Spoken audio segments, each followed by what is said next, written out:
We're back at World of Colors, a series based on Gothic and Neo-Gothic architecture.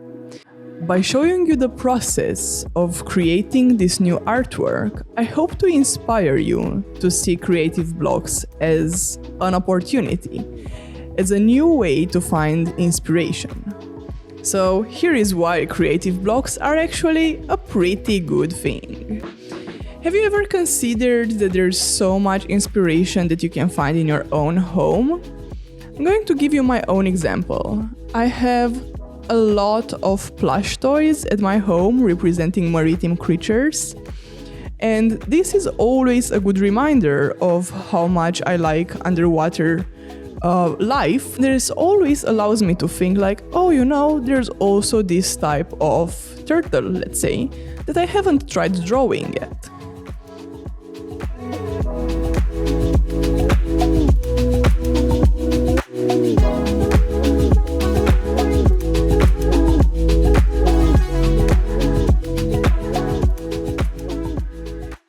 So that would be step number 1. If you're fighting with a creative block, start looking around your own home. This will literally tell you what other passions you have.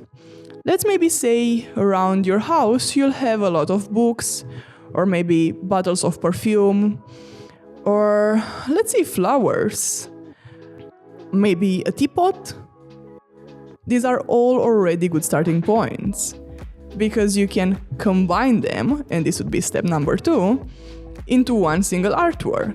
For instance, let's say you can create a really interesting artwork with flowers inside a teapot. Try to imagine the flowers as a character that are trying to escape the teapot.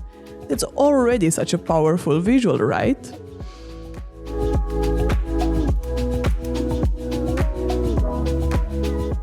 And step number 3, think of a topic that you've always wanted to learn how to draw. Let's say, for instance, that you're really interested in anatomy and that you've always wanted to learn how to draw hands. Well, that's absolutely great, because now you can combine your interest in learning how to draw hands with any of the previous objects that you just found around your home. So maybe you want to have a teapot being held by 2 hands, and this can be like so challenging in terms of perspective. You can maybe try to combine hands with flowers and then use some watercolor. This can also create such a powerful visual.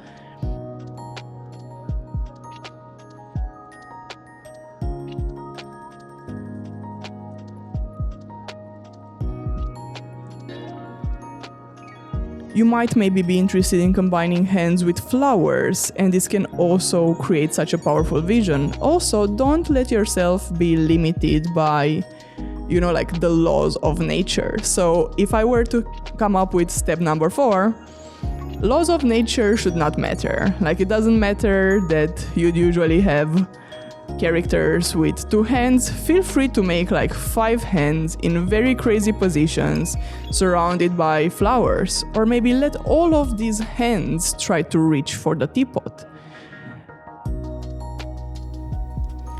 Now that we discussed 4 possible steps to fight creative blocks, I would like to be walking you through the process of how I created this artwork, which draws inspiration, as I was saying, from Gothic rose windows while incorporating my love for the underwater world. I started with a foundation of a classic rose window, which is a circle, in my case divided into 8 equal angles.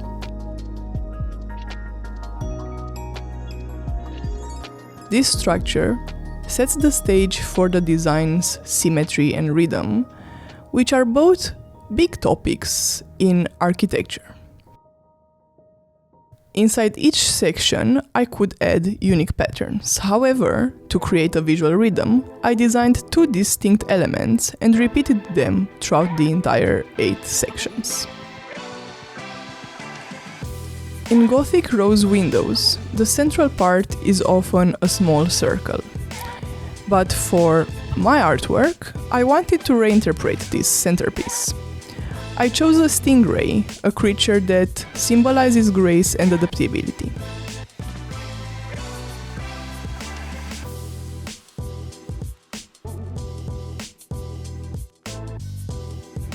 The stingray therefore becomes the heart of the design, and it anchors the entire piece with its elegant and flowing shape. From this central point, I extended the underwater theme outward. I introduced oceanic elements like starfishes and jellyfishes. Each of these elements were carefully integrated to build with a structured layout, while celebrating the organic beauty of the sea. For the outer section, I drew inspiration from the tentacles of an octopus. Their dynamic spiral forms complement the Gothic curves and add a sense of drama to the window. Alongside these natural shapes, I included also abstract symbols, like the little hearts that you can see scattered throughout the window.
So if you like this type of content and you're generally passionate about art or mental health, don't forget to subscribe and hit the notification bell.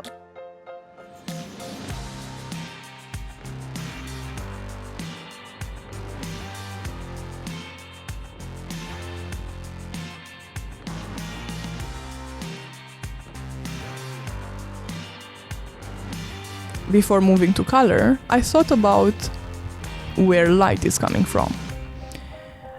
In this case, I imagine the light source coming from the top left corner. This consideration is key to creating depth in the design, particularly in areas that mimic stained glass. I used this same light direction to guide shading for the stone elements, adding a light gray shadow to the lower right edges to suggest dimension and weight. For coloring, I'm using Copic markers, which bring a watercolor-like vibrancy to the glass-like elements. For the bricks, I layered shading with both micron markers and Copic markers to get both the ink-like effect and the softness of the watercolor-like effect.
To make the window feel grounded, I also added brick-like elements around the edges.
complete the piece, I added a strong green color to the stingray, setting it apart as a central element.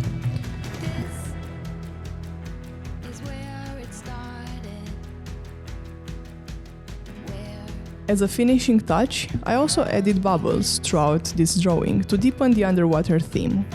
These subtle details invite the viewer to imagine the setting in their own way. Could this artwork represent a sunken ruin, now fully embraced by the ocean? Or perhaps it's a window into an underwater world that blends architecture and nature.